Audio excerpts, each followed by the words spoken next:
Halo, apa kabar? Semoga kita semua berada dalam keadaan sehat ya. Kali ini kita akan bersama-sama melihat metode eliminasi Gauss, yaitu salah satu metode untuk menyelesaikan persamaan aljabar linier. Metode ini dinamai matematikawan, fisikawan, dan astronom terkenal Johann Carl Friedrich Gauss. Sejarah yang lebih lengkap Anda bisa cari di internet. Nah, apa dan bagaimana eliminasi Gauss itu? Silakan Anda duduk tenang dan mengikuti penjelasan berikut ini.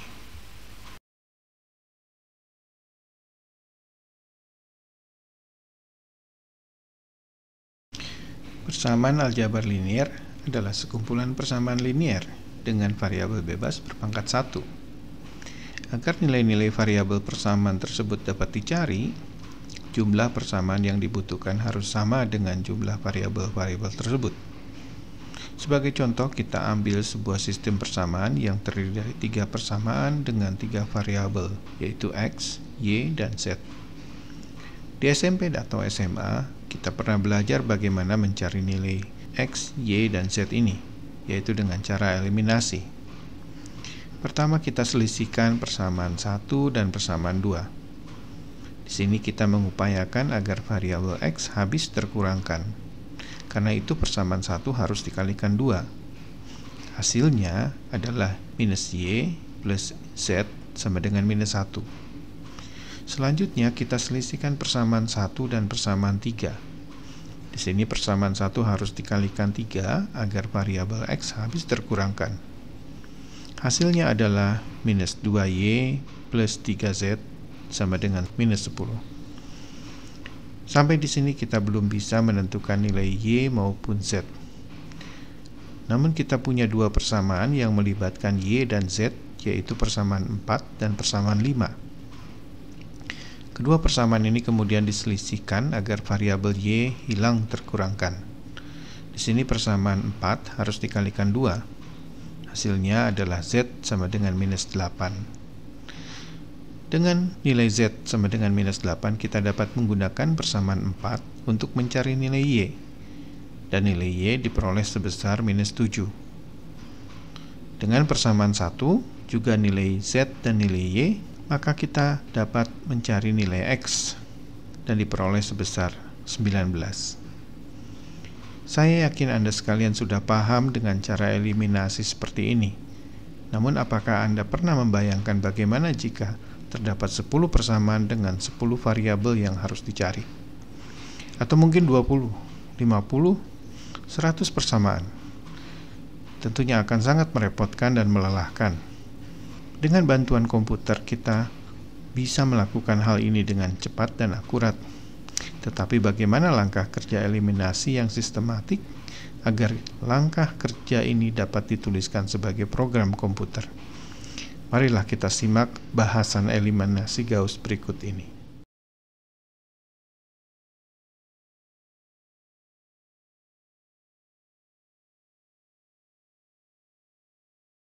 Sistem persamaan linier biasanya dituliskan dalam bentuk matriks.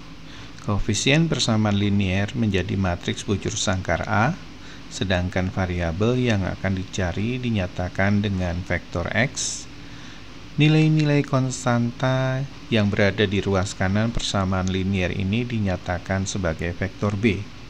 Salah satu alasan mengapa persamaan aljabar linier dikonversikan ke dalam bentuk matriks, karena bentuk matriks memiliki keteraturan, memiliki indeks baris dan kolom, sehingga operasi matematik yang sistematik dapat dilakukan dengan mudah. Sekali kita dapat membangun metode perhitungan yang sistematik, maka metode itu dapat digunakan untuk memecahkan masalah yang lebih besar dan rumit. Agar kita dapat membayangkan langkah-langkah kerja eliminasi Gauss, marilah kita meninjau contoh dari sistem persamaan aljabar linier yang terdiri dari 3 persamaan dan 3 variabel X1, X2, dan X3. Ketiga persamaan ini dapat dikonversikan ke dalam bentuk matriks yang terdiri dari matriks koefisien persamaan, vektor variabel X1 sampai dengan X3, dan vektor ruas kanan yang berisikan nilai-nilai ruas kanan persamaan.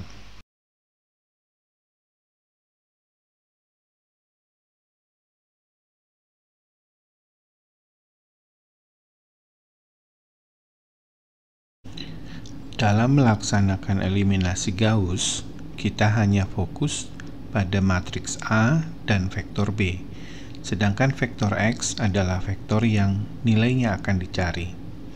Karena itu, untuk memudahkan, matriks A dan vektor B digabung menjadi satu matriks, namun dibatasi oleh garis vertikal.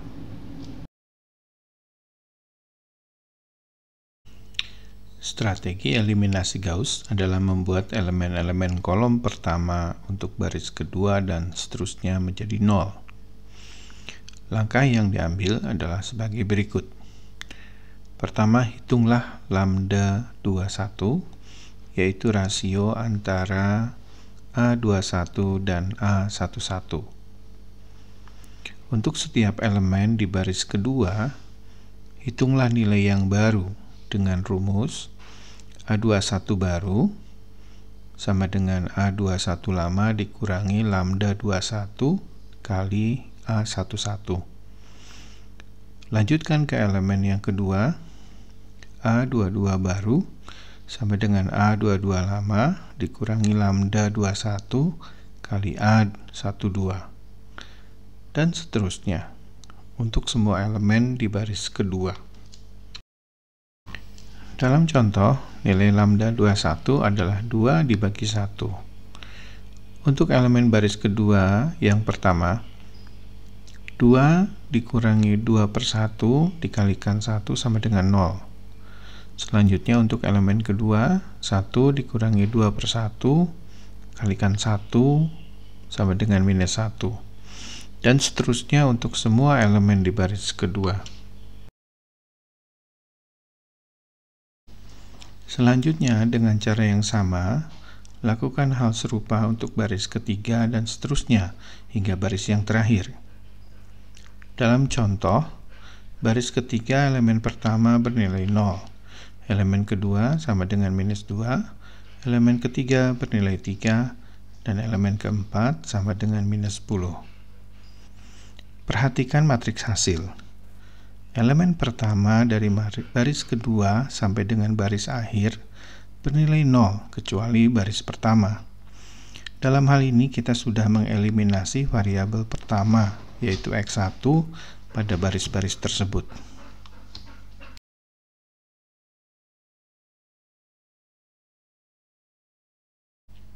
Sampai di sini kita sudah berhasil mengeliminasi variabel pertama, yaitu X1. Selanjutnya dengan cara yang sama, kita bisa mengeliminasi variabel kedua, yaitu X2, yaitu dengan cara membuat elemen-elemen kedua di baris ketiga sampai dengan ke N bernilai 0. Tentu caranya sama dengan eliminasi yang pertama tadi, yaitu hitung lambda 32, yaitu rasio antara A32 dan A22, kemudian hitung nilai A32 yang baru, yaitu A32 lama dikurangi lambda 32 dikalikan A22. Lakukan hal serupa untuk elemen-elemen lainnya dalam baris tersebut. Selanjutnya, lakukan hal yang sama untuk baris-baris berikutnya hingga baris terakhir. Dalam contoh, nilai lambda 32 sama dengan minus 2 dibagi minus 1 atau 2. Elemen baris ketiga, kolom kedua sama dengan 0, sedangkan kolom ketiga sama dengan 1.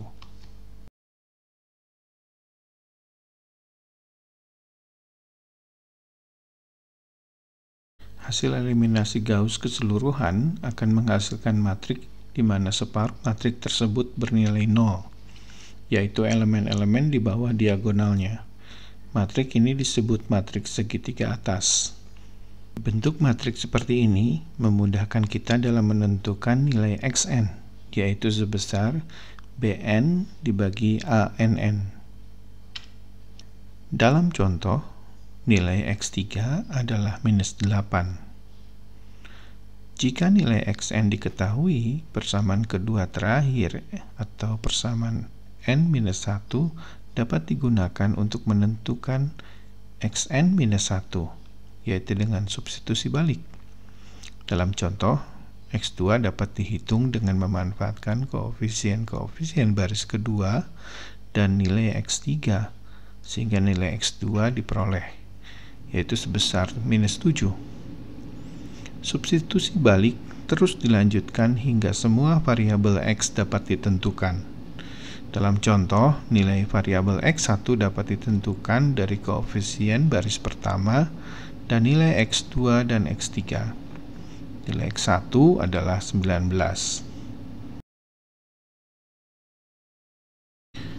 Langkah-langkah dalam metode eliminasi Gauss tidak lain adalah metode eliminasi yang sering kita lakukan. Hanya saja, metode ini dilaksanakan lebih terstruktur agar mudah dituliskan dalam bentuk program komputer. Bandingkan hasil eliminasi Gauss dengan perhitungan eliminasi yang telah kita lakukan di awal bahasan ini.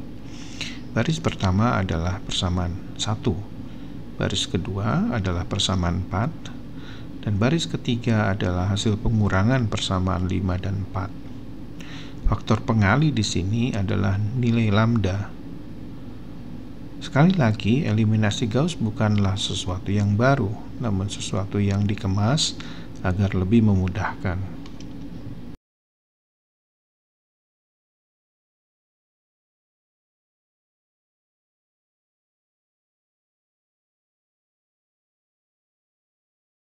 Dari eliminasi Gauss, kita memperoleh matriks segitiga atas U dan nilai lambda. Kita juga dapat membentuk sebuah matriks segitiga bawah L dengan elemen diagonal bernilai 1 dan elemen-elemen subdiagonalnya bernilai lambda. Misalnya elemen pada baris kedua kolom pertama bernilai lambda 21. Elemen baris ketiga kolom kedua berisi lambda 32 dan seterusnya. Matriks L dan U merupakan dekomposisi dari matriks A, di mana A itu sama dengan L dikalikan U. Operasi pemecahan matriks A menjadi matriks L dan U ini disebut dekomposisi LU. Apa manfaat matriks L dan U ini?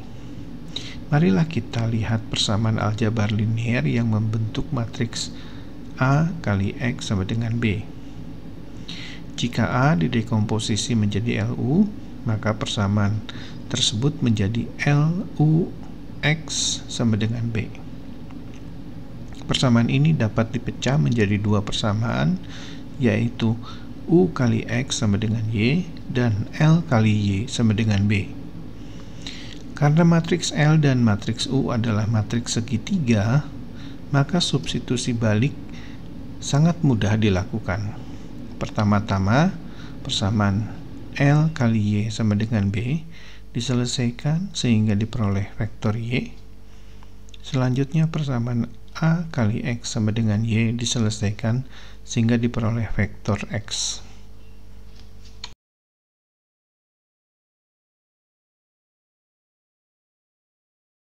Berikut ini adalah contoh bagaimana matriks L dan U dapat digunakan untuk menyelesaikan persamaan aljabar linier. Setelah matriks A didekomposisi menjadi matriks L dan U, dilakukan dengan eliminasi Gauss, persamaan L kali Y sama dengan B diselesaikan. Karena matriks L adalah matriks segitiga bawah, kita dapat dengan mudah menentukan nilai Y1 yaitu sebesar 4. Dengan menggunakan baris kedua dan nilai Y1 ini, kita dapat menghitung Y2 dan memperoleh nilai -1. Demikian seterusnya untuk nilai Y3. Perhitungan memberikan nilai Y3 sama dengan -8. Nilai vektor Y kemudian digunakan untuk mengevaluasi persamaan U kali X sama dengan Y. Sama halnya dengan matriks L, matriks U juga merupakan matriks segitiga atas, sehingga nilai X3 dengan mudah dapat ditentukan yaitu sebesar -8. Dengan substitusi balik, kita bisa mendapatkan X2 sama dengan -7 dan X1 sama dengan 19. Jika kita punya satu set persamaan aljabar linier untuk diselesaikan, maka cara penyelesaian melalui dekomposisi LU bukan pilihan yang tepat. Penyelesaian dengan cara langsung seperti yang telah dijelaskan di awal lebih cocok karena meliputi satu set eliminasi matriks A dan satu set substitusi balik. Sebaliknya, dekomposisi LU melaksanakan satu set eliminasi matriks A, kemudian membentuk matriks L dan U, dan melakukan 2 kali substitusi balik. Namun apabila masalah yang dihadapi menghadirkan persamaan aljabar linier di mana ruas kanan persamaan tersebut dapat berubah-ubah, misalnya seperti persamaan raca massa dengan laju alir umpan yang dapat berubah-ubah, maka rumusan masalah ini menghasilkan persamaan dengan matriks koefisien A yang sama namun vektor B yang berbeda-beda. Untuk masalah seperti ini, penyelesaian dengan dekomposisi LU akan sangat membantu karena dekomposisi matriks A menjadi matriks L dan U dilakukan sekali saja. Selanjutnya pencarian jawaban cukup dilaksanakan dengan substitusi balik untuk setiap vektor B yang diberikan.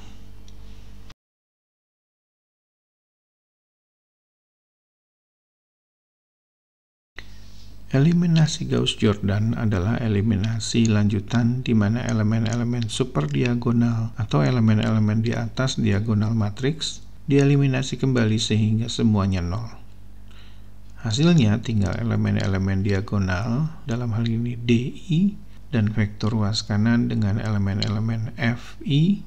Dengan nilai DI dan FI ini, tentunya nilai X dapat dengan mudah ditentukan.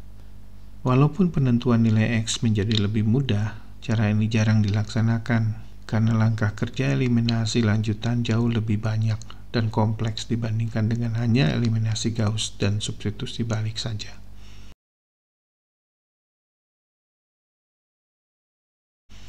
Sekian penjelasan tentang eliminasi Gauss dan dekomposisi LU.